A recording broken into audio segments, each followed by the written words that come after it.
All right, good afternoon, everyone, and welcome to Continuity of Operations Planning for Nonprofits. I'm Marcia Hovey. I'm the chair of CADRE, which is the Collaborating Agencies Disaster Relief Effort. CADRE is the VOAD for Santa Clara County, and VOAD is Voluntary Organizations Active in Disaster. So what CADRE is the network of nonprofits locally that connects to regional, state, and federal nonprofits to have a coordinated disaster response. And today we're going to be talking about COOP. I just would like to ask you to please type your name in the chat and put your name and organization, rename yourself on your picture so that we can see who you are and we are able to put faces and names. And then our objectives for the session are what is COOP and why is it important to you? We're going to do a little bit of a readiness assessment on your organization. We'll explore key planning elements and help you learn how to improve your agency's readiness and resilience. And then finally, we're going to have an open dialogue so that we can share best practices with each other and we can all learn together. And so with that, I'm going to turn the presentation over to our facilitator for today and CADRE's primary trainer, Anna Swardensky. Anna? So take a look at these two questions on the screen and think about this for a moment or two. You know, these could be, personal, meaning, what do you wish you knew last March before the pandemic? How that affects us working from home or being an essential worker, how that's changed our lives. If you could go back to doing things, go back and do things differently in terms of how you've had to pivot personally or professionally, what kind of thoughts come to mind? And I want you to, if you can, use your phone, take out your phone, use your camera feature on your phone and hold it up to that QR code. And it's going to take you to something called menti.com. And it's going to put these questions up one at a time for you on Menti. And we're going to build something called a cloud bubble and share some thoughts. And I'm going to change my screen for just a moment to show you. So tell me if that's working for you. And we're going to see if I can get this Menti up on your screen as well.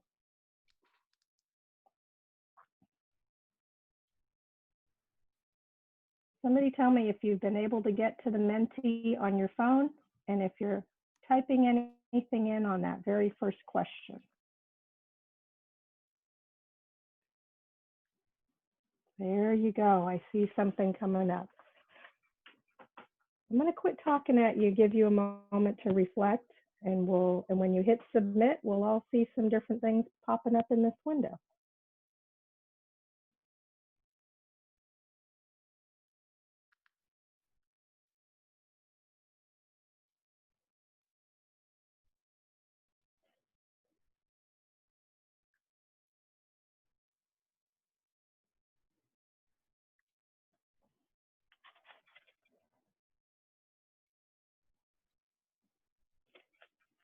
Let's see.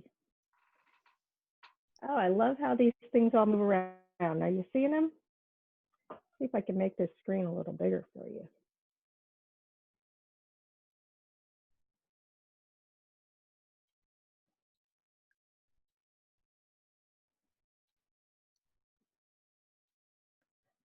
All right, so we're seeing more affection, masks, support, remote work policies, bigger pantry, social distancing protocols, infectious disease management. I love all the emotions. Love, hugs, extra backup technology.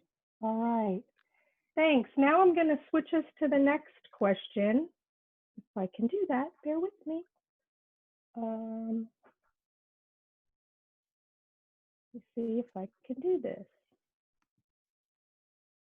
Let me unshare my screen for just a moment, folks. And we'll go to the next question.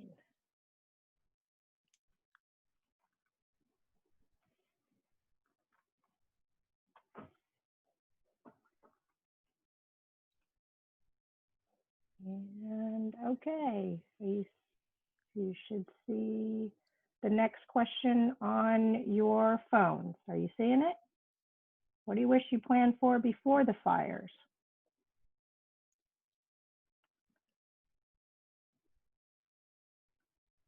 I'll wait till something pops up in those windows, and then I'll do the share function for you.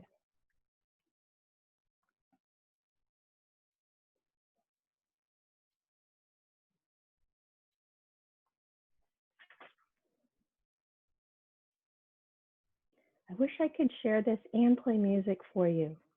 I even had music all picked out, but I just can't get my screens to do all those things at the same time.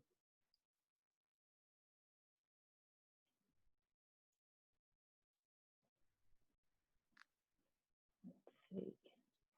All right, I am going to let you guys see what's coming up.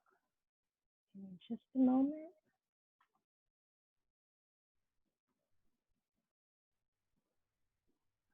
Here you go. All right, this is what you're sharing, you guys. What did we wish we planned for before the fires? More personal preparedness, animal and senior evacuations. Oh, more outdoor hikes. Love it. What to do when others don't have resources available because they are also involved.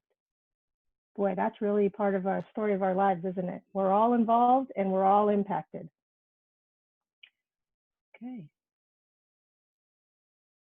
All right, I'm gonna let you guys, you can keep, if you've got this on your phone, you can keep adding to this chart. It'll keep populating, and I'd be happy to share this back with all of you if you want to see those cloud bubbles or just some of these reflections. Does anybody want to share a few thoughts? Raise your hand or put your thumbs up if you want to share a few comments about this reflection exercise. Anybody? Okay, we'll go back to our slides. Oh, Lars Eric, you've raised your hand. Go ahead and unmute yourself, Lars Eric. Yep, I just did. I'm going to say hi to you as well, if I can. Oh, maybe I can't get the video to go, though. Oh, well, I can't get the video to go at the moment, but I've got it muted. So I'm just kind of curious, where did you find this tool, actually, if you don't mind my asking? It's called menti.com, and it's a free tool for those of us who are learning how to train online and be interactive and try and be creative. We love the word bubble idea. I love seeing those things pop up, and yeah, it's a way to kind of continue to engage us all as we work in these virtual environments. So hope you enjoyed that. I did.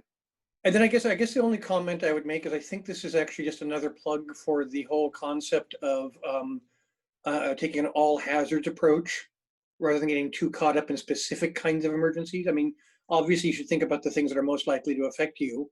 Like if you live in a place that's prone to flooding, you should definitely plan for that. But, I mean, a lot of people, I'm lucky because my wife was a scientist.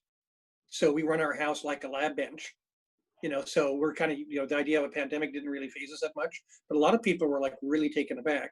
And even having planned for this, just the duration, the out and out duration of this, how long it's lasted. So that's basically all I had to share, but thanks. Okay, thank you. And Anna, this is Marcia. Yeah. I think another thing that just became really apparent is if the big bad thing does occur, you really shouldn't count on the organizations within the big bad thing to be the ones having to respond. We need a better plan to cross jurisdictional share resources, because it's too hard to take care of your own personal emergencies and run a disaster. Good. All right. Thank you. So let's keep going. You know, we wanted to, you know, drive home that we all have to take care of ourselves. It's important to stop and reflect and think about our own experiences, because we are both impacted and trying to help serve our communities. And so with that, I'm going to keep going on our slides. Our next slide up is, you know, today, the focus of the session is on planning for your own organizations. And we found this really cool video clip that I want to play for you for just a moment to kick off this topic. I'm sorry I keep flipping screens on you, but here we go.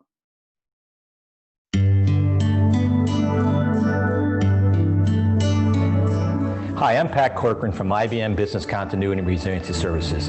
Today I'm going to talk to you about some of the key things to look for from business continuity for nonprofit organizations. The first and most important area is mission. Everybody has to have a mission, and everybody needs to understand it. It doesn't need to be long, it needs to be simple, quick, and to the point. But that mission is your foundation of how you do things, why you do things, and how you support your constituency and all the people who provide funds to you. It helps them understand the value you bring to the table. So, mission statement number one. Number two, when you look at the organizations, your people are the most important asset that everybody has. You need to understand what role they play. They need to understand what role they play in supporting the mission of your agency, your organization. And when you look at business continuity, they need to understand how the business continuity plan supports the mission and what role they play in supporting that area. That everybody, I mean everybody, plays a role when it comes to looking at risk, looking at business continuity, and supporting the overall mission of the agency.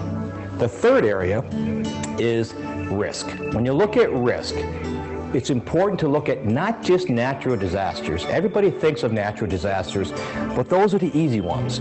There could be many other things, like, you know, just in personnel, employee personnel doing things that they shouldn't do, software or hardware. So you need to understand what risk you're most vulnerable to, which ones could have the biggest impact during different scenarios. So when you look at strategy, you look at organization, the next key thing is risk. Understanding which risks are you most vulnerable to, why, and how would you prioritize those. The fourth area is processes. So now you understand your mission, you understand the organization, you understand the risk. Which processes are the most important for you? It could be fundraising, it could be the food bank, it could be providing information to customers, it's working with the government. There's all kinds of different business processes that you need to look at and understand which ones are important, which ones would be vulnerable to which risk, and how would it impact the overall mission of your agency. And when you're looking at business processes or agency processes, you also want to look at your supply chain, because you may be dependent on organizations like telecom, like fuel, or whatever it may be, an internet company. You need to understand how they could impact your operations. And then the fifth area, you take all this information, strategy, organization, processes, and risk, bring it all together, and now you have the information where you can create a business continuity plan to help your agency ensure that their information will be available when you need it, especially during a crisis, because you are the organization that most people are looking for during a crisis. So they expect you to be available. So with all this information, you're now ready to create a business continuity plan. Enjoy. Okay, so let's look at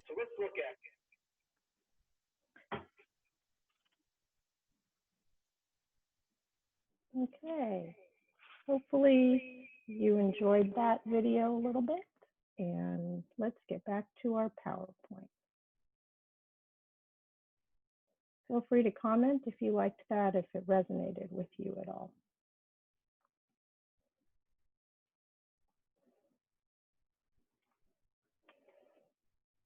Okay.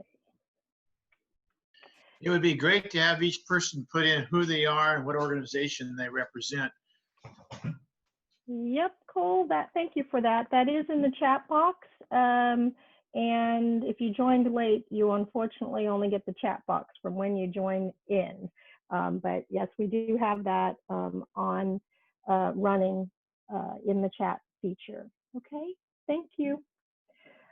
So if you could raise your hand or use your thumbs up, tell us who here today is new to our cadre trainings. You can wave at me on the screen, you can raise your hand or put a thumbs up. Okay, quite a few of you. So when you put your hands up or you're making that motion, that means you're brand new to our cadre training series. I'm seeing some heads nod. Okay, awesome. So what you have on this screen here today is something that we started this community preparedness webinar series with some funding from the Bay Area UASI group, which is actually Homeland Security monies. It is the ultimate origin of this funding, for those of you who are wondering. And it's being led by a group out of San Francisco called San Francisco CARD. And then I have some of my peers on the line from some of our other regions across the 12 county Bay Area. But in a nutshell, we are offering community preparedness webinars for all 12 Bay Area counties through 4 different entities. And the series started here for the South Bay back in July. And this is one of the tools that we use in the South Bay for cadre to encourage our organizations to think about how they're approaching emergency and disaster planning. It's a self-assessment tool. If you're new to our program, Marcia, if you'll type in the box our cadre website and the link for our preparedness workshops, you're able to go back and actually watch the recorded webinars and download all of the other planning tools and resources that we're going to make available throughout this series that runs from July through December. This graphic tool and organizer is something that we asked folks as you begin your journey in doing emergency and disaster planning, or wherever you are along the way, that you take a few moments to think about where your organization is in terms of its planning and preparedness.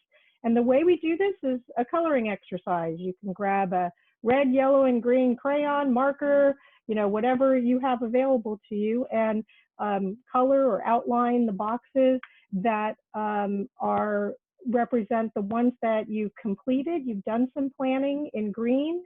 And if you're working on some of these planning aspects, you can mark those in yellow.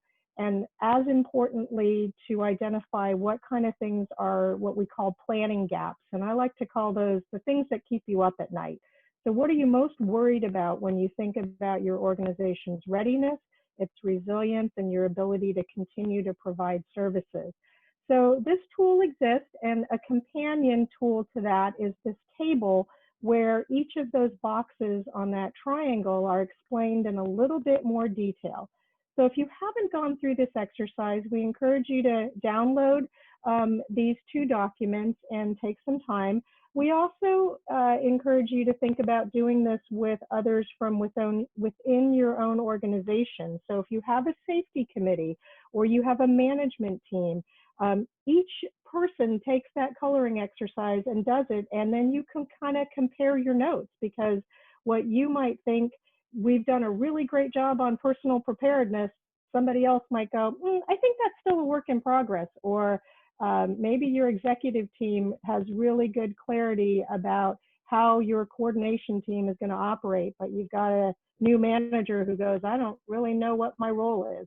So it's a really great exercise to kind of think through and use as some talking points within your own organization. So what's the difference between doing disaster planning and thinking about what today's topic is for continuity of operations planning? When Marcia and I were planning today and looking over all the materials, I really loved how she made a kind of mental note that, the biggest differences she saw was in planning for, what we call disaster planning. That really focuses on supporting people. And the continuity of operations planning is really thinking about your own organization and how to get it up and running, keep it up and running thinking through some of the policy issues and prioritization of your own emergency resources. So the last line, helping an organization return to operations or helping an organization maintain what you've identified as your critical operations with minimal resources. We've certainly been kind of living through that. And so I'm gonna call on somebody right now. Amy, I'm gonna pick on you with I think you're here with the Health Trust. Can you read this statement out loud for us? Sure, just the quotations or the whole thing? The whole thing. All right. A documented, trained, and tested plan that helps your organization continue providing essential services with limited resources under very duress situation. The COOP will answer the following questions. In the event of pandemic power outage, how will you and your colleagues continue to provide services and care for your organization's clients? Thank you, Amy. No problem. So thoughts, reactions, does it make sense now on what we mean by a COOP? Come on, folks, we're going to be as interactive as we can. Raise your hand if you have a thought. Amy's giving me a thumbs up. Ron, Coral's giving me thumbs up. Good, good. That's what we're going to focus on today. How do you answer in the event of whatever the emergency is? And we're facing all three of those right now, aren't we? And maybe some others. How will your organization continue to provide service and care for your clients? Lars Eric is asking a question. What do you think about the difference in duration, if any? Yes, good question, Lars Eric. You know, when we talk about disaster planning, an emergency planning, we're often thinking about the emergency or the relief phase, maybe the first 24, 48, 72 hours. When we talk about continuity of operations planning, we're typically thinking more like the first 30 days, maybe the first, couple of months for a pandemic, because the pandemic disaster is certainly going to go on for a long time. Or if we think about our fires, continuity of ops for our fires, and maybe our power outages are maybe a couple of weeks long. Lars Eric, I tried to think of agency as being the response phase and COOP being going into the recovery and longer term. Yes, thank you. So let's keep going. We're going to start on the bottom of this triangle and talk a little bit about what are some of the different planning elements that relate to continuity of operations. I sent out to all of you a zip file of resources for today's webinar. Hopefully you have that nearby or handy, or you can kind of pull that up on your screens and take a look. There was a workbook in there from Cadre called the Cadre Emergency Planning Workbook. And a lot of these slides are pieces that correspond to that workbook. And it is about 48 pages long. And we're going to be kind of referring back and forth to different components in that workbook throughout this community preparedness series. And then I also sent to you the PowerPoint slide deck for today and a few other resources that we'll mention a little later in today's program. So when we look at this bottom kind of life safety and survival actions, personal preparedness, it always begins with the individual and each of us. That was the topic we covered on July 23rd, and kind of some of the basics of the emergency planning phase. And again, that will be repeated at the conclusion of our webinar series in November. So if you missed our July kickoff, you can catch the personal preparedness and the agency emergency preparedness workshop on Thursday, November 5th. The next box is emergency coordination team, emergency alert and notification procedures. Those are all part of your emergency, kind of people-focused response planning. They're not really so much focused on COOP planning. But the two elements to the far right, resilient facilities and hazard assessment, are often a part of an organization's COOP planning process. So let's dig into resilient facilities. Does your physical environment support your safety. If you have the workbook nearby you, we're talking about page 19 of the planning guide that will help you think through some questions for your own organization and how you can go about looking at your facility. Some of that is preparedness in the sense of you want to kind of look at some of the things that you might need to kind of reevaluate in your workspace. And some of it will, be things that you want to think about in terms of how it changes your operations, okay? So let's see. And let me just show you a quick little picture if you're not looking through the guidebook right now. There's some different checklists of things to look for in your own facility.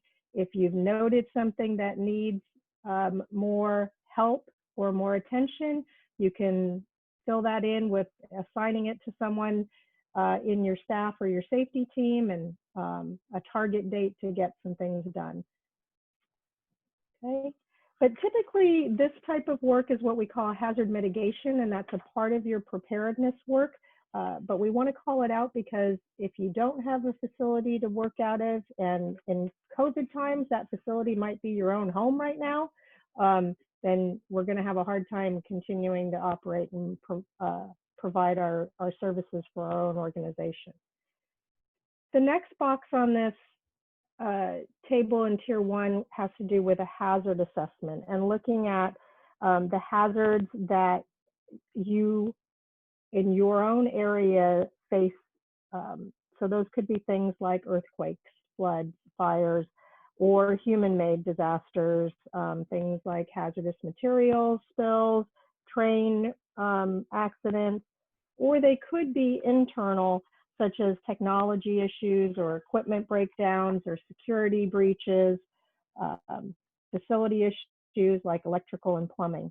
So when you think about the kind of hazards and threats that your organization faces, think about the impact and the impact that some of those hazards have on your operations are the things that you want to focus on as part of your COOP planning, okay? So again, in the workbook we provided you, we give you a little worksheet to kind of think about what is the likelihood of some of these hazards in the left-hand column that you might face, and then kind of what's the priority that you're going to assign to it. So you can kind of think of it in two steps. How likely are you to face these hazards? And then what are the impacts that that will have on your services and your ability to meet your clients' needs? Okay. I'm gonna pull up my chat box, make sure that I see if there's any questions coming in. Okay. So those are the 6 elements in Tier 1. I have a couple of questions for you to use the chat box now. Tell us, who works from home right now in this COVID-19 environment? You know, when you think about working from home, what are some of the service continuity considerations that you've had to kind of pivot really quickly and think about? Okay. Partially, some people working from home, some people working in a hybrid kind of model, small spaces. Okay. So when you think about service continuity in your own personal spaces, you know, things like good internet, a quiet space for you to do things like these Zoom webinars. How many of us are dealing with also having our children nearby doing their own distance learning? You see VPN access, computers, security. Yes, thank you, Amy. So what hazards are you facing in your home office environment, whether that's for public safety power shutoff, you know, as we did in the reflection exercise? Were any of you impacted by these recent fires? Did you have to evacuate? Did your offices or facilities become impacted?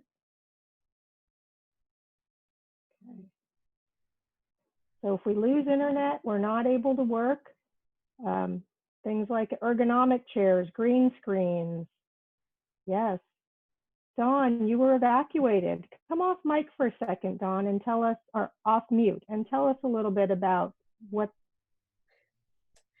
Well, yeah, it was incredibly stressful because my organization, we also are in charge. We have an MOU with the county to do animal rescue and sheltering of all sizes of animals. So we just recently had the Carmel River fires, and we housed almost, or helped rescue and shelter close to 1,000 animals. And that's animals, everything from a fish, we had a fish, to lots of horses and llamas. And so it was quite a Noah's Ark, if you will. And during this time, during the very first 48 hours, my home was under evacuation. So I had to go from my office, where I was trying to help other people evacuate their animals and deal with those logistics. I ran up to my own house and grabbed all my stuff and came to work. So it's a lot of stress. And one of the things I mentioned earlier that I wish I had done more of is more personal preparation. Big part of my job here at the SPCA is to help with disaster preparedness for everyone else and for their animals. And I thought I had a better plan. So I'm sheepishly admitting that I wish that I had done more to prepare myself so that I could help others more comfortably. My husband is also a firefighter. So added stress, he was out doing his thing. So that added a little bit of stress.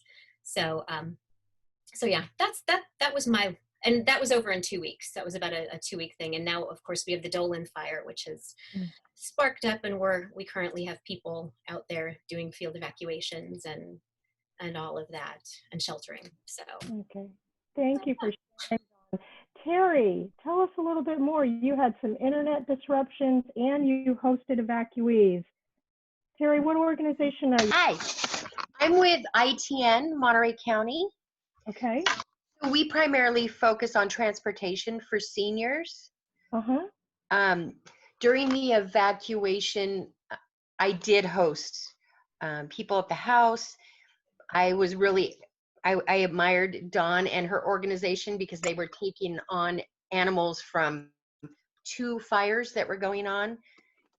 We in particular have stayed we're only hosting people who have immediate needs. And we're trying to make sure that we keep in contact with everyone from our homes and in the office. Okay. And so you had some internet challenges? Yes. I was on a meeting like this one and it totally dropped out. And it seems that maybe at my home, as opposed to the office, I have more challenges with the internet. I don't know if anybody else has experienced that. Yep, I was going to share. It took me a while, but I just recently had to make some changes to my internet service provider for that same reason. So yeah, no, that was something I hadn't planned for in my own personal preparedness. So Dawn, don't feel bad. We all need to pat ourselves on the back for even being here today and thinking about this in the midst of everything else that we are all doing. There was someone else. Thank you, Terry, for sharing. There was something else. Janice? Can you come on off mute and share with us a little bit? You said during the fires you had 100 staff evacuated. Janice Santana?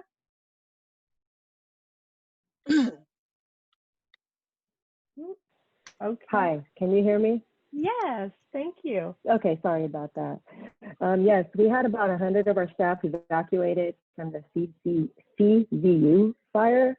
And we had most of Scotts Valley, where our offices are at, they were all evacuated, the entire town of Scotts Valley, it seemed like. And so we lost a lot of our staff due to the evacuations. And a lot of the staff worked core services, meaning, continuing service to our members, making sure that we're reaching out to vulnerable members in the evacuation areas and providing resources that they need. So we were losing that. And so a lot of our staff members were able to take their laptops when they evacuated and set up work wherever they could, anywhere they found internet, anywhere they found a place to sit down and continue working. Yeah, and for those of you who don't know, Janice is with the Central California Alliance for Health. Is that correct? That's correct. Yeah, so tell us a little bit when you say people were working remotely from wherever they could. What kind of, what were they doing? Client casework? Okay, so yeah, so we're a healthcare plan for Santa Cruz, Merced, and Monterey County, and we are with Medi-Cal, so we're a state requirement. We're a government agency that provides assistance for the Medi-Cal recipients in those counties. And when we activated our emergency response, our number one priority is staff safety, so making sure everyone is safe, making sure all of our people are safe. And our secondary is we need to continue services to our vulnerable members in these evacuation areas. So what we did is we reached out, we did a comparison of the addresses to our members compared to the evacuee addresses, and we started to collect names of members, and we just started calling them, making sure that they had resources, making sure that they had a home, food, you know, their medication, anything that they needed. So we helped provide that. And a lot of our staff members that were relocated to other areas due to the evacuation, they were part of that team reaching out to these members and wanting to continue these services. So a lot of our staff were able to grab the laptops that we assigned to them because of the pandemic, because we're also dealing with COVID and we have everyone working from home. So we set up everybody with laptops, and they were able to grab their laptops and go set up shop wherever they were, whether it was a church, a friend's house, Starbucks, wherever they found internet. They just sat down and worked whatever they could. Okay, thank you for sharing that, Janice. So, you know, I'm actually going to clip to the next slides, but I wanted you to see how do you reduce or eliminate threats? What alternate facility arrangements do you have in place? Well, we heard some creative solutions from Janice, but, you know, think about this. How many of us thought either for pandemic or for the fires about, you know, determining ahead of time how much space is needed, you know, what kind of security needs or issues might we need to keep in mind? Are any of our programs have special needs like refrigeration or HIPAA compliant record storage? We talked a little bit about Wi-Fi and internet access. Janice, there was a question in the chat box for you. You know, did you have challenges in terms of maintaining access to records and privacy? If so, how did you work through some of those things? We did in the beginning, not during the wildfires when COVID hit, and we started seeing a lot of our security issues. So our tech team had to go in there and revamp our firewalls, and they continue to work through it. When we had the wildfires, our tech team was focusing on the security, making sure that no one's being able to access any HIPAA or any sort of information getting into any of our system. We did experience phishing. We did have some phishing emails towards the beginning of the year. And so because of that, we're watching it 24 hours a day. We're not letting it go, and we're still working at it. It's difficult. It's difficult times, and it's something that that we want to continue in the future. We actually we created a new position specifically to focus on security. Okay, Marcia, go ahead and can I have you put your comment live, as I think it's an important one. Yeah, we're doing so many good creative things right now. Please make sure you're writing them down so that the next people don't have to think so hard. This is going to become your plan. If it's not written, it doesn't exist. Yeah. Is a standing cert comment we always talk to each other about. By the time it happens again, yeah, by the time it happens again, everyone will have forgotten. So do them a favor and write down your ideas and what worked well and what didn't, so that they can move forward faster. Okay, so sometimes we have to think ahead of time of, you know, if we were moving the whole organization. That's certainly not what we've done with COVID, but in more traditional COOP planning processes, we ask you to think about, you know, how you're going to communicate with an alternate facility and relocating to that site, if you're going to have to deploy a team to set it up, and how will you go about notifying staff who will be working someplace different? And I think we're all kind of pivoting in new and different and creative ways, and we didn't all move ourselves from one facility to a next. We moved ourselves from one facility into our homes and into shared workspaces sometimes, or hybrid models. So we applaud you guys for your creativity to keep services going. I'm seeing something in here. Store plans in an alternate site if your work location is not accessible. Really, really good tip. Thank you, Kathleen. So what you see on your screen right now is a tool I included in your zip file for today's program. This particular little worksheet on alternate or temporary locations gives you some things to think about that you guys are already talking about. Do you need to have some type of pre-agreement in place? Should you have some supplies already there, or have thought about what supplies would be needed? How long you'll be in that space. This tool came from a sister project to Cadre. Cadre is known as the local VOAD in Santa Clara County. We're full of acronyms, you guys. VOAD is Voluntary Organizations Active in Disaster. And this tool came from a little workbook I included in your file from a sister VOAD in Los Angeles called ENLA, Emergency Network Los Angeles. So we're trying to bring you different tools, different ways to think about the planning for these concepts and these elements from really all over the country, and from private sector like you saw in the video with IBM, as well as public and our nonprofit focused planning. So let me see. Interesting to share, the agency plans I inherited were all about relocating to a physical alternate location. Current plans are all about working in a cloud-based environment. Yeah, haven't we all had those challenges right now?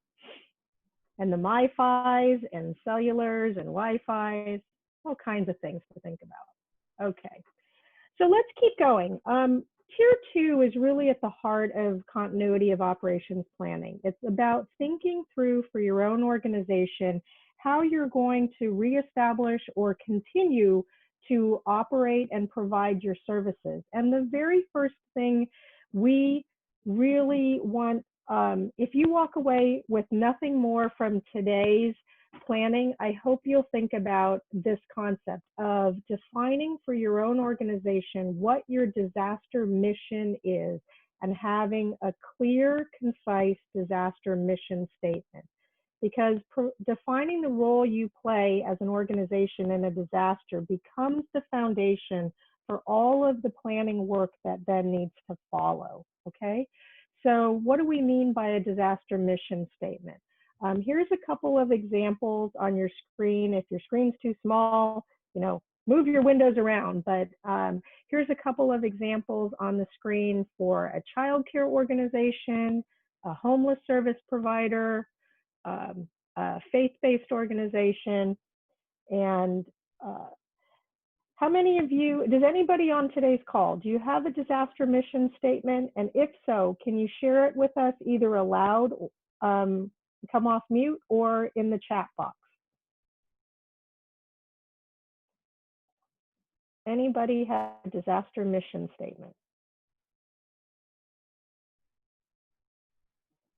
Okay, well, I'm guessing we all have some homework to do then, because that's really at the heart of doing your organizational planning. We know as nonprofits, you all have an agency or an organizational mission statement, okay? So think about it, talk about it with your management staff and your executives, and figure out what we have going on. I don't know the question. Marcia is asking me, Chantrice, do you have a time window that I have forgotten for today?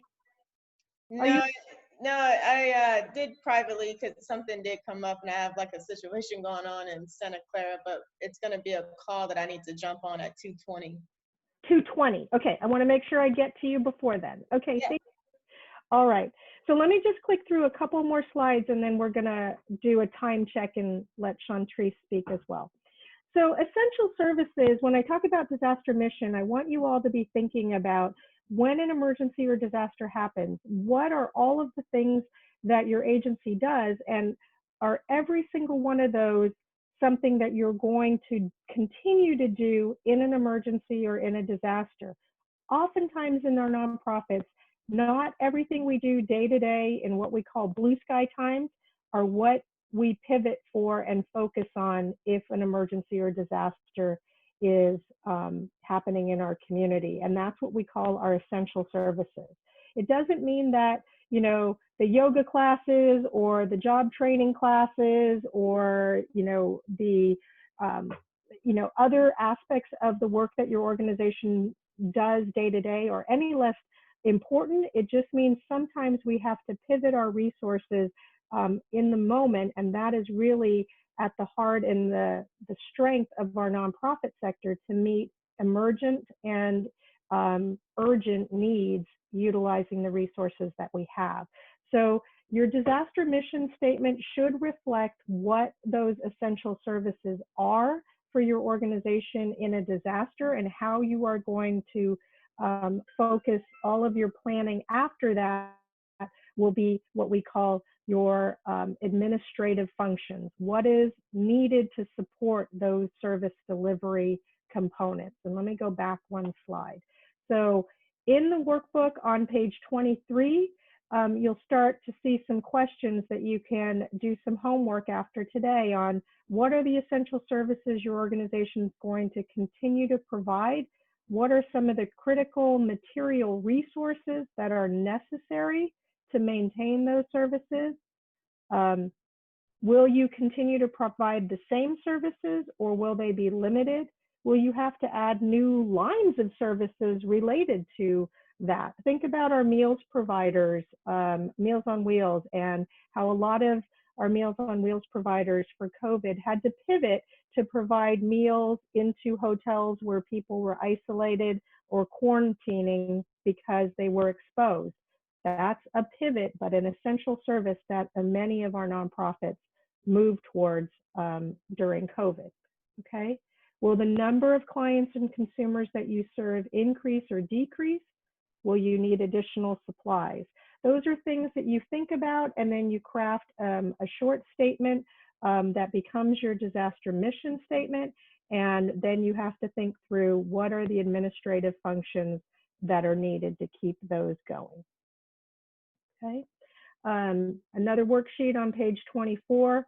You know, how do you plan for payroll, check signing, accounts payable, accounts receivable that are all going to be necessary for you to do those essential services?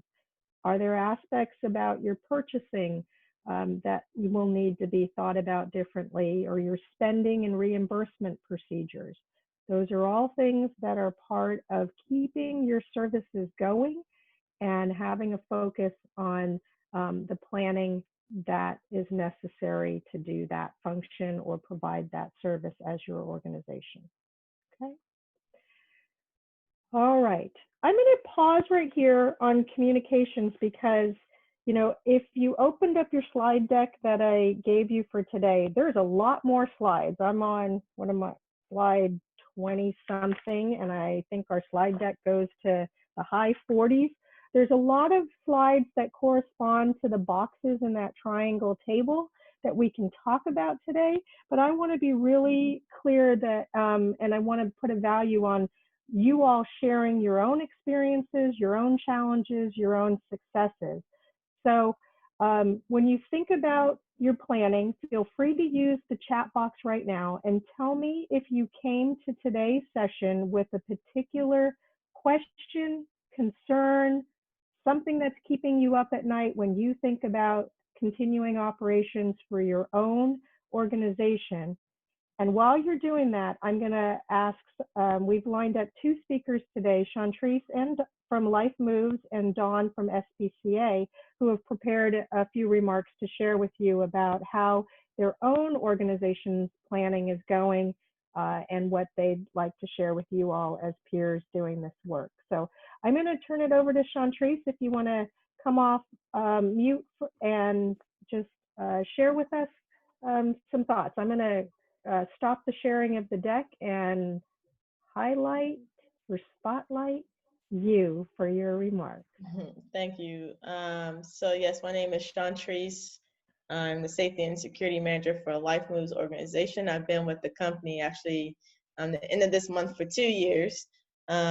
So I started 2 years ago. They never had a safety manager nor a security manager. So it's been quite the ride in terms of, educating the agency just on safety precautions, emergency management. I mean, you name it, they just didn't have it. So I guess, the first step for them was to hire a me. So now I've been in this position almost 2 years, and it's been very challenging but rewarding. And so the one thing I definitely want to stress on is, I was building an agency ERP that I didn't have much experience with at all, especially with from ground like -50. So I started researching. I was looking at FEMA, Red Cross, Cadre, all kinds of different agency ERPs, and just kind of combine like 2 or 3 together.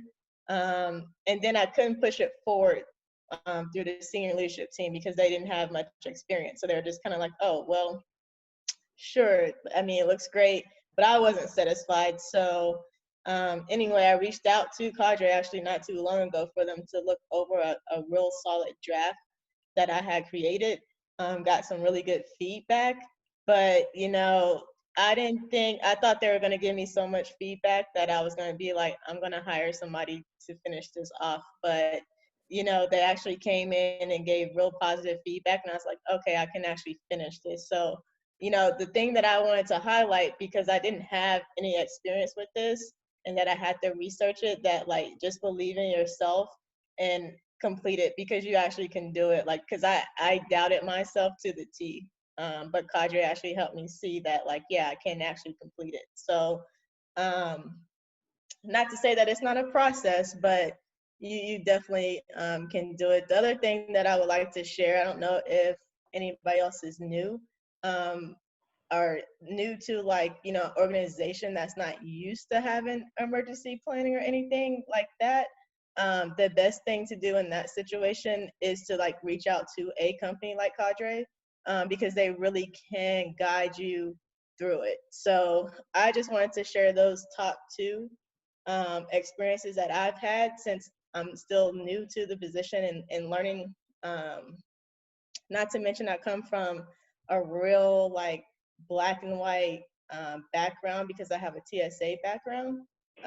And so coming to the homeless population and nonprofit was like just by itself a whole nother thing I had to adapt to.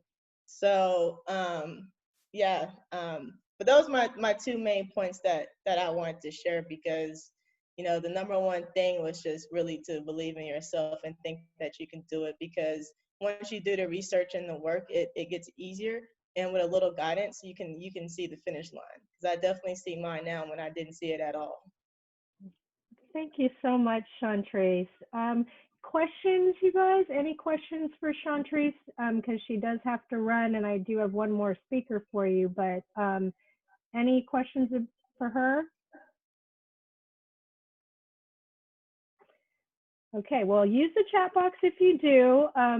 And you're seeing some thumbs up, some clapping, Chantrice. Thank you so much for taking some time to share with us. And let's see, anything regarding obtaining buy-in from your colleagues?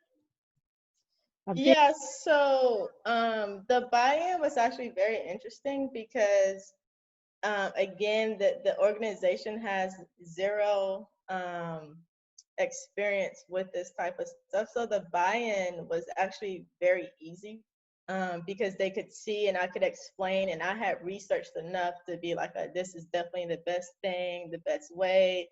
I actually thought like the business continuity part of it, I thought I was actually missing on, to find out that I actually had a piece to it, but didn't even know it was the business continuity. So that's what I was saying, like, with the lack of experience, but the draft that I created, it was a real solid draft. I knew that I had, at least most of the stuff that I needed. I just knew it needed some fine tuning. And, it's the buy-in has been just really easy for me, because once I come back and it's like, well, I had a session with Cadre and this is what they suggested, I just get the thumbs up. They're like, oh, great. They sign off. So, other things on buy-in is a little difficult, especially on my security aspect of the job. But the safety aspect of it has been actually very, very, very minimum. I always get the buy-in on that piece. Awesome. Well, kudos to you, and thank you for sharing. Dawn, let's move over to you and have you share a little bit about what you've been doing in terms of planning for SPCA Monterey. You've been busy, you've been meeting, and you've been planning. So Yes. Hi, everybody. Thanks for having me. I'm Dawn Fenton, SPCA Monterey County, and my job title is Education and Outreach Manager, which sounds nothing like emergency preparedness, anything. I mean, we are an animal welfare organization. That's what we do. And we care for about 12,000 animals a year. That's everything from dogs, cats, puppies, kittens, to the barn animals, to we have a wonderful wildlife center. In fact, maybe you can hear some barking outside my door here. We've got some dogs walking by. But yeah, so disaster preparedness we're very, very, it's top of mind around here. And there's like some folklore, SPCA folklore, that our involvement started back in the mid 90s. It's before my time with the SPCA. I've been here for 12 years. Back in the mid 90s, we had the big giant floods. I don't even think I'm from Illinois, so I wasn't here then. But yes, so there was a need.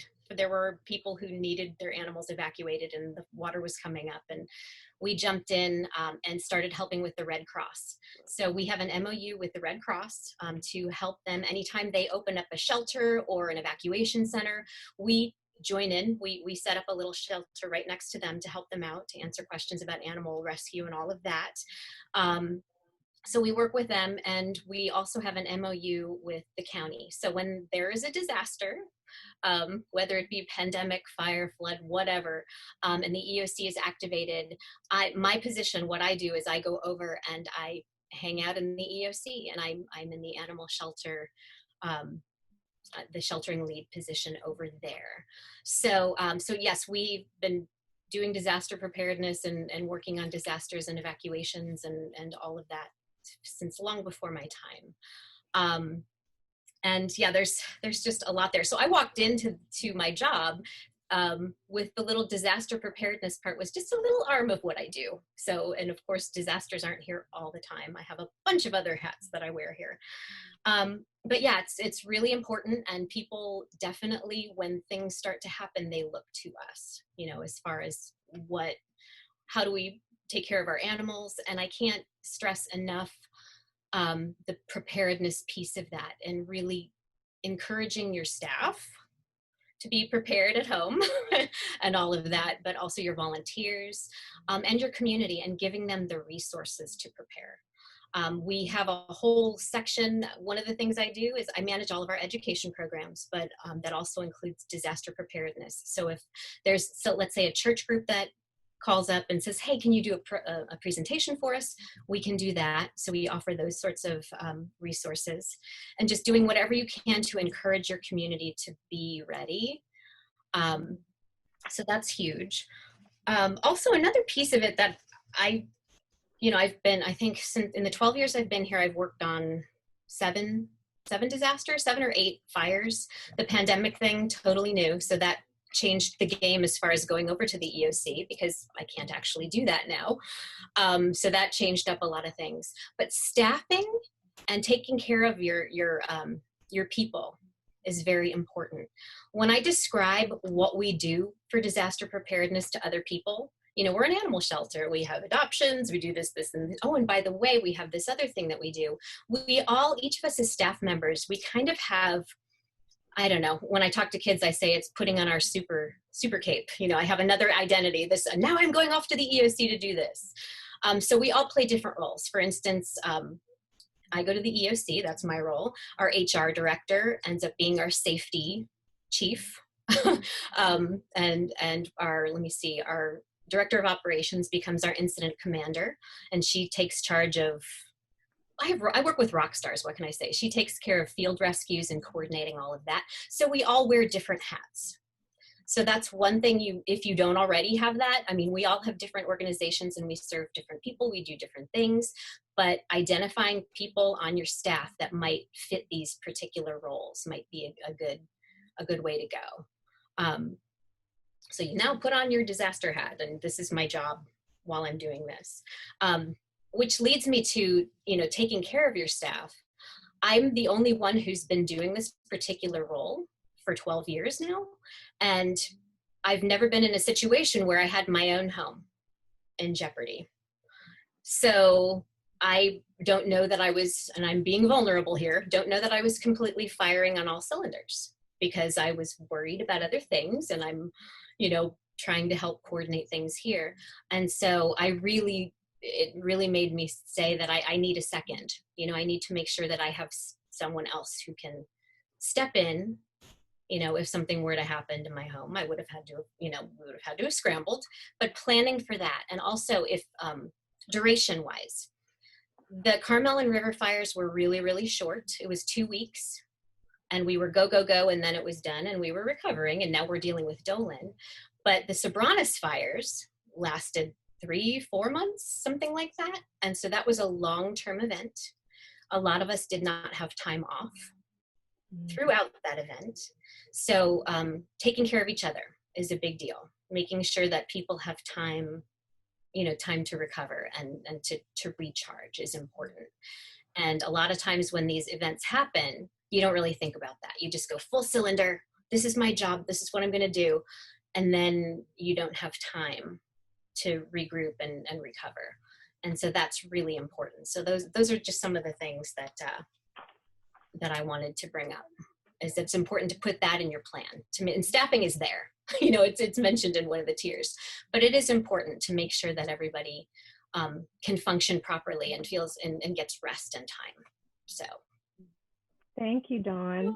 Yeah, I got lots to say. So anytime anyone has questions, I can make my information available. I'm happy to answer questions offline or elsewhere too. So. Okay. So, the rest of you that are online, did you come with any particular questions, concerns, something that you feel good about your organization doing that you want to share? We want this to be, helpful and useful to you, and that you feel like you had some good takeaways from today's time. So I don't know if, Linda at SourceWise, did you come with any particular questions? Have any thoughts you want to share with the group? No, I actually am just learning. I'm brand new to the agency. I've been here for 2 months, and I'm taking over the creation of the COOP plan. And so I'm just learning, listening, learning, trying to soak everything in. And I'm hoping that once we do have an updated COOP, that I would be able to send it to Cadre for review and just, pick your brains on what we can do to improve and whatnot. Absolutely. And I'm going to call on a few others of you, so heads up. But on Linda's question and her process, first of all, welcome and thank you for doing what you do and kind of taking charge of that for your organization, whether you were voluntold or you actually volunteered to do that, sometimes other duty as assigned. But let me share with the group one thing right now, because it kind of goes to Linda's comment. We are offering, we just got approval last week. Cadre is going to be offering 3 what we call technical assistance open forum sessions as part of this grant-funded project. So the first Fridays of the month in October, November, and December, we're going to open up a Zoom just like this and have you bring your questions, your plan drafts, your comments, and we'll be here. Marcia, myself, Luna hasn't yet introduced herself from Monterey County OES, but you'll think of it as like open office hours, like you used to get in college with a professor or whatever. We'll be here to answer questions, maybe point you to other resources, other worksheets, connect you with other peers if you want to be connected. with peer organizations. So feel free to sign up for those. They're completely free. And so Linda, as you start to chip away, you know, like my first recommendation for you just getting underway, think about that disaster mission statement, think about your essential services, and bring that stuff to us in a few weeks and say, you know, here's what I could get buy-in on, or here's where my challenges are. That's what we're here to support you all in doing as you navigate your planning and try to increase your preparedness, okay? Awesome, thank you. Sure, and that's an open offer. Luna, you want to come on screen and introduce yourself? Luna is another one of our team members for our South Bay training. Hi everybody, I'm Luna Mohammed. I am a community resilience planner for Monterey County Office of Emergency Services. So everything we are talking about here is something I am deeply involved in. I'm actually currently writing a community resilience plan for the county. I'm taking all of the chat and conversation we're having, and I'm going to include whatever I can in that framework that I'm developing. What it's really looking at is how we unite as a community, how we deal with disasters, and kind of looking at those best practices, lessons learned, and providing recommendations for individuals, organizations, businesses, government, and the like.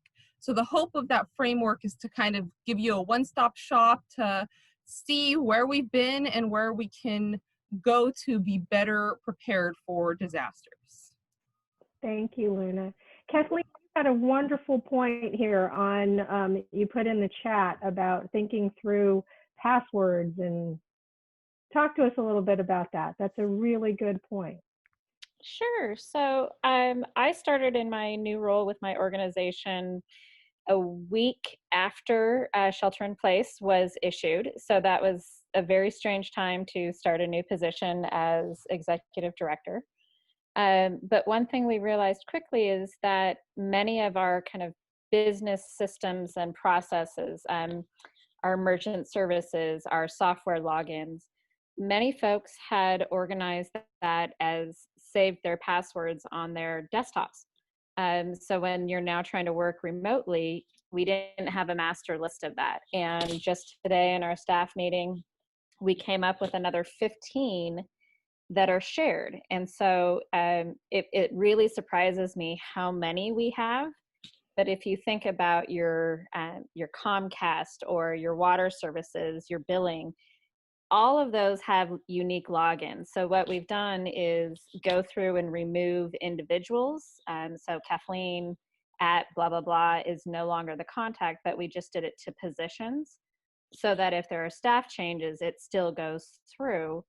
But it was one of those that not only did we put into our shared data folder, but then making each copies at home. So we're really trying to make sure that if we lose connectivity to our cloud or our laptop systems, that we have some way to try and rebuild that infrastructure outside of that. But it's kind of shocking when you start doing it to realize how many you have. Mm-hmm. But it is something that we hadn't thought of. But like, for example, when we were doing the PPP loan process, many of our logins weren't working because they hadn't been used for more than 90 days. So we had to go through that at a time where everyone was trying to get tech support. So just trying to think through some of those anticipated frustrations and get it down. And then we set calendar reminders to just go through and spend an hour or two every month and just log into those systems so that you don't have something where you've been logged out for it, not being used in a frequent time period. Wow, really, really great tips. Thank you for sharing that, Kathleen. You bet.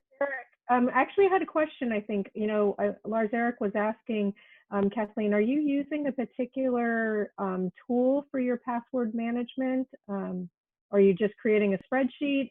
Lars Eric, go ahead and unmute and talk a little bit about, Lars Eric is a fellow trainer of ours from the East Bay on this same community preparedness. So we need tips. We're very low tech, so anything that would make it easier than an Excel spreadsheet is welcome. Well, the first thing I want to say is low tech is obviously a good way to go. A lot of people get really concerned about the idea of passwords being physically written down. But if you have a password physically written down and kept in a secure location, that's actually okay.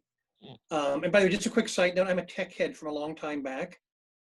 I used to work for a company that made backup software for the Macintosh. In fact, it looks, I don't know if you guys can see this, but it looks a little something like this. We called it retrospect. So just the whole idea of like technology and disasters. The thing about a password vault, which is nice, is when you keep things in a document like an Excel spreadsheet, that could potentially be cracked. Then you've lost that, all your passwords are open to phishers and such.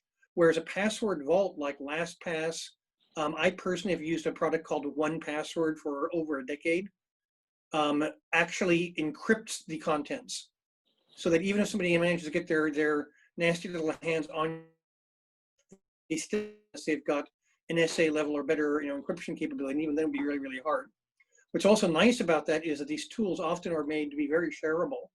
So I've been able to use these when I'm at the EOC suddenly, like, oh crud, I can't remember what the password was for that thingamajig because I haven't used it in years. And I'm able to bring it up on my phone or my tablet or what have you. So I can point to some links about that a little bit. I'd have to do a bit of digging, but I can share some links about that. There's actually a really nice guy named Joe Kissel who did a whole book about security on computers. The other thing that's important is, of course, you shouldn't use the same password for different accounts. And a lot of people avoid that rule. And these password managers allow you to maintain that rule. So. Awesome. Thank you so much, Lars Eric. I mean, I learn something new every time we do one of these forums, and we don't at all claim to have all the answers or things. So that's why we really want this, this whole series to be as interactive, and we learn from each other. We bring up questions some of us have never thought about before. Kristen, tell me what's on your mind, or Marisol. I'm going to start with Kristen. I'm going to come over to Marisol in a moment. Anything that you have, a question, a concern you want to bring up, or something you're doing that you would like to share? No particular question. I mean, we had a great conversation the other day through the Marin County work. We're a very small organization that has no written disaster plan. We just have a founder, executive director who knows everything in his head. And so we just started off by, we met twice a week, like every Monday and Friday or something over the phone during the pandemic. We've gotten that down to kind of more like once a week. But basically we just had to do it all internally. So now it's a great timing to put together a disaster plan and like use our experience we're having right now to be able to fill out a disaster plan. Okay, thank you, Kristen. Marisol, any questions, things that keep you up at night, or a tip you want to share with your peers? We've actually continued to provide services for youth. And so it's neat to just hear what everyone else has been doing. Even if it's a little bit different, you might be able to apply it to our section. So I'm just listening, trying to take some ideas of how everyone dealt with it. Even when it goes to the fires, if any of the students or staff or anyone was impacted, it helps us see how everyone else was handling it. And maybe we can take some of that and use it, and better be prepared for the next time. Hopefully there won't be one, but you never know. So that's what I'm trying to do. We are a facility that has several staff members, and it would be neat. So I'm trying to just gather information to kind of just get us all to get an action plan going. So yeah, that's pretty much what I'm trying to do here. Okay, and definitely join us back if you can on those Fridays, and we'll walk that journey with you. Okay, as you begin to try not to get overwhelmed. We gave you a lot of resources. That workbook, like I said, is 48 pages long, but start with your disaster mission and have some clarity about what your organization's essential services are, and then everything will kind of fall in place from there. One of the strongest suggestions we have for any of you who are starting out is to build a team of sorts, a small cohort. One person can do it, but it's an oftentimes lonely job. Dawn's shaking her head a little bit. And then you see the shortcomings of being the only keeper of that information and planning. And so we really encourage you to have ideally 2 or 3, and call yourself a safety committee if you need to. get the blessings or approval of your executive staff, and kind of give yourself a timeline and some tasks, and just keep chipping away at it. Carla, any thoughts, questions? Kind of just like what Marisol said, this is my first year. I started at the Carmel Valley Community Youth Center. I started as an office manager, and, quickly that progressed into, we're all a board of volunteers. And it's constantly changing. It's a constantly changing board. So other than myself, I don't think there's anybody else that's really set in their position there. And, when I saw this email come through, we quickly, we realized after the Carmel fire, we don't really have a plan. There was a couple of us volunteers there that were helping provide dinners and food for evacuees. But that was put together by a school district supervisor. We just kind of, allowed her to use the space, but it kind of got us thinking, like, we would have really liked to take the charge on that or have a plan. So I'm mostly here just to kind of learn and take notes and put something in order for, the next board members that are going to join in, and just for ourselves, because, the Dolan fire is kind of starting to creep in a little bit. We have some families that are kind of far out in Tassajara area that have been re-evacuated. So it would just be nice to have a plan in action and just know what to do and have those steps ready, instead of just kind of grasping at straws and trying to figure out who to call, and, not wanting to bother all these other, like Red Cross or any of those things, because they're in the heat of the moment too, and they need to get their things done. They can't baby step us through. So yeah, it would just be great for us to be able to find our footing. Okay, thank you. And we're here to support you. Amy, thank you. You want to share from the Health Trust? Yeah, I think everyone's pretty much said it. It's in these times when you're like, oh my gosh, we don't have any plan here in place, or we don't have any documentation. I think for me, it's a little daunting. I've been with the Health Trust 2 years now, and, we've been cleaning up a lot of other things. We've been kind of doing a lot of infrastructure changes, and we were actually very fortunate. Hate to say it that way, but we had already started the process of improving our IT infrastructure, and then the pandemic hit. So we were actually in a much better place than we would have been prior to that, where once the shelter in place order was put into place, we could easily deploy our staff to work remotely, because we had set up our networks to be able to give our staff VPN access. We were very fortunate in getting a grant that prior to this all happening, where we had already purchased laptops for our staff. So people were able to deploy and work remotely as much as possible. But it really brings to light how, we really have to think kind of 10 steps ahead as to what is the worst case scenario and how to best prepare for that. But as I say this, the documentation and making sure that all that is in place, that's what is daunting, right? And I think the workbook that you've provided is going to help with that process. And now it's just carving out the time to actually do it, right? I think we all struggle with that, where we're juggling a lot of different hats, and we're trying to complete a lot of different things. And it always goes into the back burner, because it's like, okay, we'll work on that documentation later. But, in this situation, especially all that's been going on in California, we realize how much more important it is to have that in place. Right. Totally hear you on that, Amy. And that is actually part of our thought process in carving out those tech assistance sessions. If nothing else, if you guys will carve off an hour and a half on the first Friday of a month to think about disaster planning, come together with other peers, ask your questions. We want to be here to support you as much as we can through this grant-funded project. So please take advantage of those sessions that are coming up October, November, and December. And I think the last person I haven't called on yet is Coral. Do you want to talk with us? Coral, you're with Gardner Health. Hi, yes. Can you guys hear me? Yep, go ahead. So yeah, I just started this role as a safety coordinator less than a month.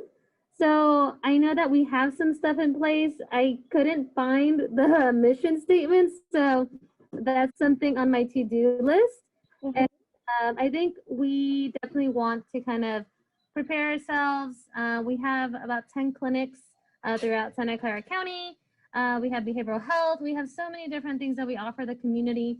So we definitely want to be safe as staff, be safe for our patients, and kind of, you know, for the community in general. So I definitely think my role coming in, it's like the stuff that we had is very old. And the people that are currently kind of helping with safety, they have other hats as well. So I kind of want to take some of that stuff off of their plate and have it be on me and kind of coordinate.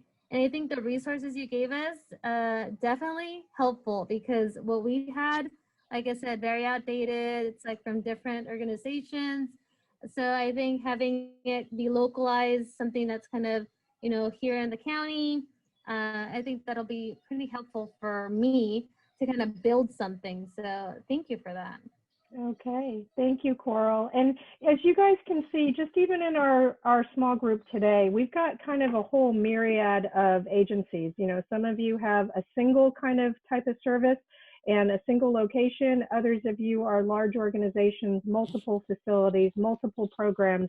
So lots of ways to support one another throughout this planning, and really encourage you to, you know, take advantage of the time that we're going to try and host and facilitate, so you can talk with one another and we can all learn from one another. Like, let's like test out these things that Lars Eric's talking about, or see, you know, where we can poke holes in each other's plans to make them stronger or more resilient, tackle challenges, whether it's staffing or executive buy-in. Okay, so in the interest of time, I want to end us on time. I think this has been a really great conversation. I have one last little video clip that I hope is inspirational for you. It's the second half of that continuity planning video. So give me just a moment to share my screen, and we're going to close out with that video, and I've got some final comments for you. So give me 1 second. And here we go. Look at those 5 steps. So just take an example, the Vermont food shelf. For example, mission is to support people who need food during a crisis or poverty time. So they have food that they need to provide to people. And when you look at organization, these are people who have to move the food shelf, they move the food around, they have to deliver it, they have to make sure that they can bring this food in. They're working with other organizations to make sure they've got the right food at the right times to support the people. Now the third area is risk. There's a lot of different risks. One is power, because your power, you need the power to make sure that the food, if it's cold, it needs to be refrigerated, it's maintained. Because if you don't have refrigeration for the food, it can be spoiled within a day. So power is one of the risks that you need to consider. Even logistics, to get the trucks moving from point A to point B is important. Getting donors. Where does the food come from? Where does the money come from? All these things you need to address because they're important from a risk standpoint. Processes, logistics, how to move food around, how to keep it cold, where do you store it, how do you get it from point A to B, how do you identify your donors. All these things are part of your processes that you need to think about. And with all this information now, you've identified what your mission is, you know what's important from a process standpoint, you know what risk you're most concerned about, your people understand that. With all this information, now you have the information, the knowledge to create the business continuity plan that you need to protect the business and the agency. For the Vermont Food Bank, really going through this workshop and being able to tap into this incredible expertise, I think it helped us to realize how very important it is for us to have a solid and living plan. You know, we had a disaster plan in place, and going through this workshop really helped us to realize that it's something that needs to be constantly paid attention to, that it's something that we need to be updating regularly, sharing with all of the staff at the food bank. I think taking the workshop with IBM also inspired all of us, frankly, to want to dig in more and dig deeper and do a better job of this. I talked with at least 4 food shelves, and you know, Rob was one of them. And every single one of them said, thank you so much. This was great. You know, we don't have a plan in place. And having a toolkit, basically, which is what you gave us, to step by step create a plan, however simple it might be at first, it's something that none of them have ever had access to. So being able to provide that access to, again, this critical network out there. You know, food is a basic human right, and people need food to live. So we really need to make sure that the Charitable Food Network is prepared to respond to disaster.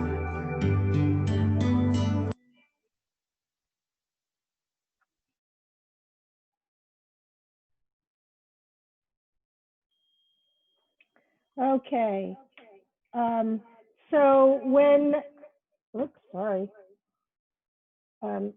So I'm going to flip us to our last slides. Let's get us questions we already talked about. There's this whole workshop series that we've been talking about, and when the next workshops and topics are coming up. So today was continuity of operations planning. In a couple of weeks, we're going to tackle disaster volunteer management. Then we're going to talk, we have that open forum that I told you about on the Fridays, first Fridays. We'll bring you donations management, and then you can see the other topics there. They're all listed on that BayTEP website. You're welcome to sign up for any or all of these. And with that, I'm going to turn it back to Marcia for our closing remarks and one last QR code for you. Thank you, Anna, and thank you for everyone participating. It's just, you learn so much just when we all share a little bit about what we know, and it makes everyone better. So this is an important topic. I'm glad you're here, and I'm excited that we have these technical assistance webinars, and we can help you as much as we can. I did put in the chat if you want to join Cadre as a partner. It's there's no obligation, it's free. We just like to have a list of contacts to let you know when things are happening and to share information during disasters, so we can hear what you're doing and push that out to others. This QR code, if you scan it with your phone, it's going to take you right to the evaluation for this webinar, and we need to have lots of evaluations. If you wait and do it later, statistics show it doesn't happen. We get a small response, and in order to keep funding UASI trainings, we need to be able to show that they are well received. So please do that before you leave the webinar, and give us any information, any feedback on how we can improve, because we're always looking to make things better. And like Anna said, we don't promise to know everything, but we're trying. All right, Anna. And I think that's it, you guys. Thank you so much for taking the time this afternoon. And we'll look forward to seeing you at one of our future sessions, we hope. Thank you.